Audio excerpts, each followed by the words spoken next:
again, I'm still in quarantine and I'm sitting in front of my window so we can appreciate this beautiful view. But if the lighting changes, I'm sorry in advance. It's around 3:30, so we'll see what happens and how long it takes me to film this video. But as you may or may not know, my name is Tatum. I'm currently a master's student at SNU in Seoul, but before this, I taught English in Korea for 2 years. The first year, I was on a program called the Fulbright program, and I'll make a separate video about that program in particular and what makes it different. But then my second year in Korea, I switched to the EPIK program. So one great thing about the EPIK program is that it allows you to save a pretty decent amount of money if you're a little frugal, because you get a salary, and then in addition to your salary, you have a living allowance and a flight allowance, and then a resettlement allowance. All of these perks are included in the program and in your contract. But today I wanted to talk about 5 legal ways you can supplement your EPIK income while you are in Korea. And a lot of these ways, they're not necessarily easy, but if you're looking to save money or you want to be a little bit more involved, then these are great ways for you to get a little extra cash while doing some kind of fun activities. So I have them written down here and we can just go ahead and get started.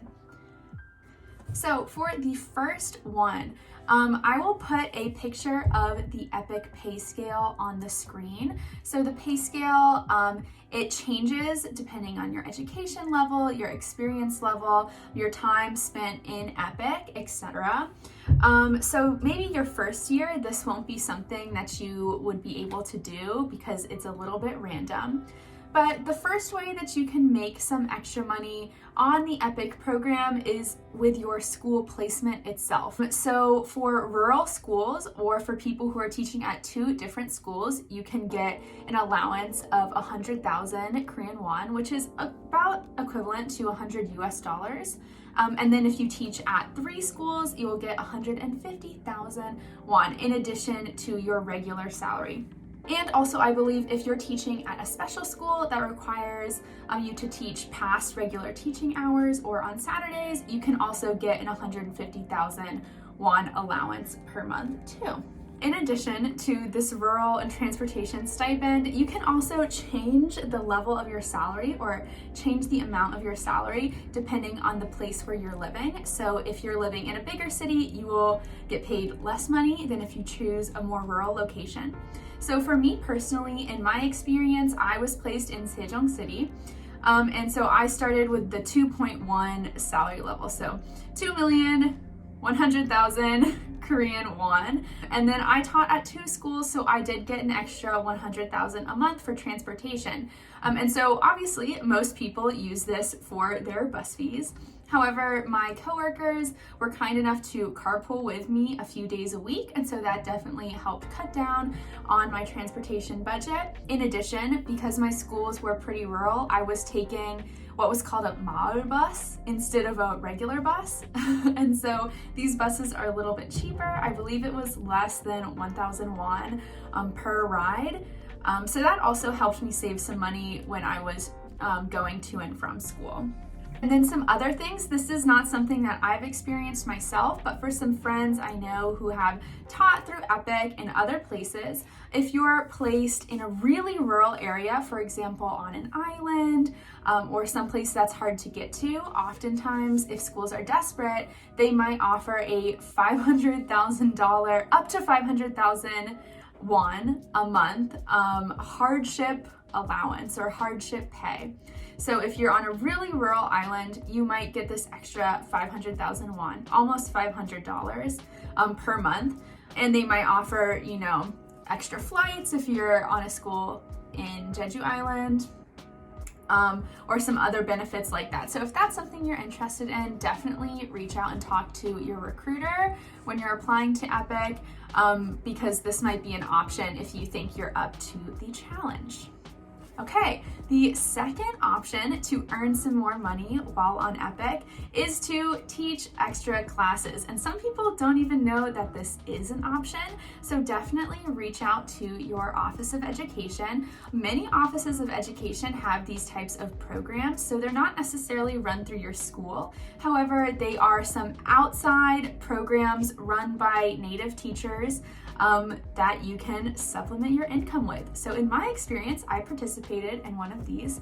The Sejong Office of Education offers Saturday classes a few times a semester.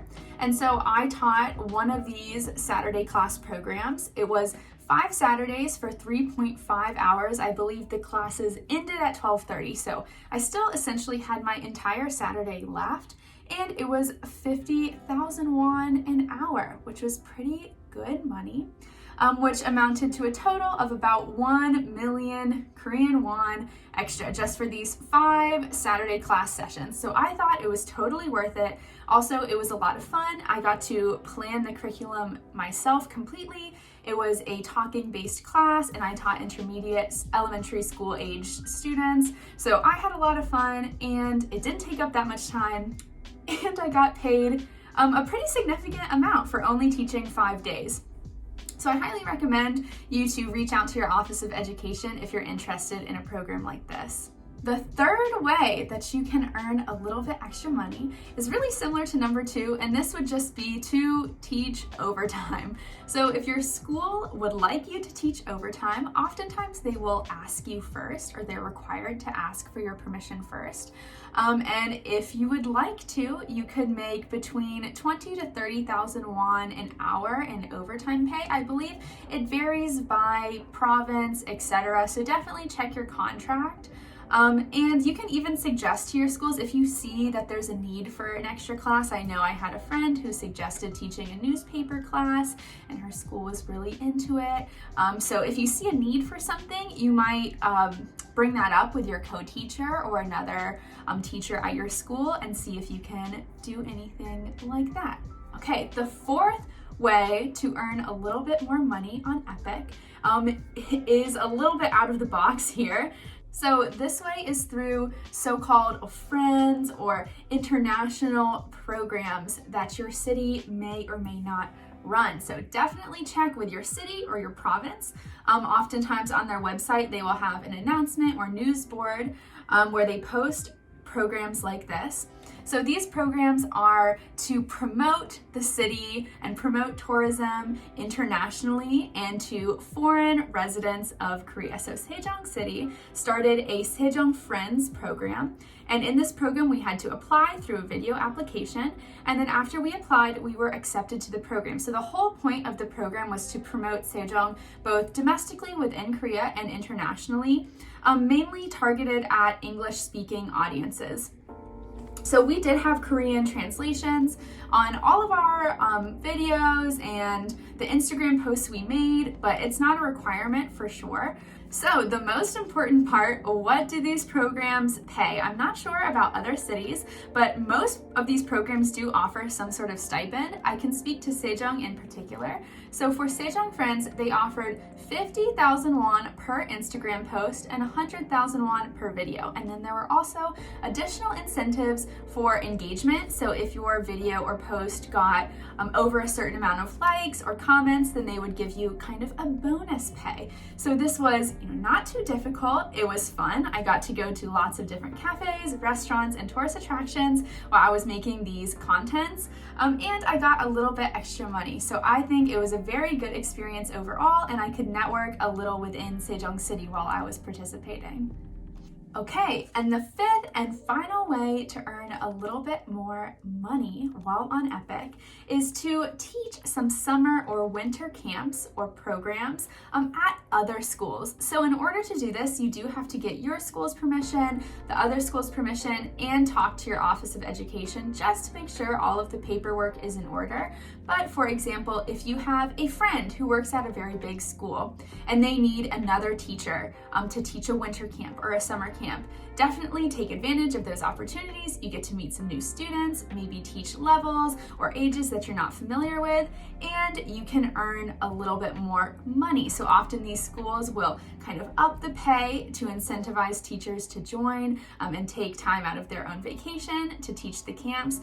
So if that's something you're interested in, ask around, talk to your friends, maybe post in some Facebook groups or look in some Facebook groups to see if anyone is requesting an extra teacher. And if your school and Office of Education agrees, then go for it.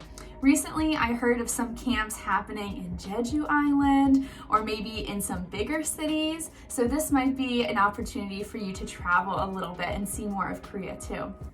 Okay, well, I think that wraps up my 5 ways to earn more money as an EPIK teacher. If you have any questions, please comment below. And if you have any other ways to earn money, please let me know and I'll try and share them to some of my friends, some other EPIK teachers I know too. I hope you all have a great day and see you next time.